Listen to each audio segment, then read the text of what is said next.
Hello people, నేను వచ్చేసి ఇంకొంచెం స్పెషల్ వీడియో చేద్దాం అనుకుంటున్నాను. ఇప్పటి నుండి ఏంటంటే మా పక్కింటి ఆవిడ రాయలసీమ నుంచి అండి బర్న్. సో వాళ్ళ వంట పద్ధతి డిఫరెంట్గా ఉంటుంది, టేస్ట్ కూడా డిఫరెంట్గా ఉంటుంది కదా. నేను ఇవాళ వచ్చేసి అలసందల కూర అనేది ఎలా చేయాలో వాళ్ళ ఇంటికి వెళ్ళి షూట్ చేసుకున్నాను. సో ముందు చూపించిన విధంగా మసాలాలన్నీ రెడీ పెట్టుకోవాలి.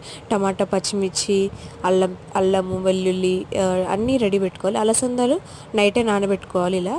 సో ముందైతే కుక్కర్లో కొంచెం పోపు వేసేసుకొని అలసందలు వేసుకొని కాసేపు మగ్గాక అందులో ఉప్పు, కారం, తగినంత పసుపు అన్నీ వేసేసుకొని బాగా కలుపుకోవాలండి. కలుపుకున్న తర్వాత ఆనియన్స్ మనం ముందు తీసుకున్నాం కదా, వాటిని ఒక గ్రైండర్లోకి మిక్సీ చేసేసుకొని కాసేపు మగ్గిన తర్వాత ఈ పేస్ట్ కూడా అందులో వేసేసి మొత్తం నీట్గా వేలుతో తుడుచుకొని కలిపేసుకోవాలి.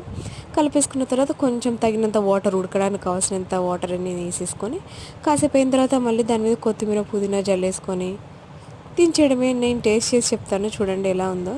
బాగుంది నిజంగా.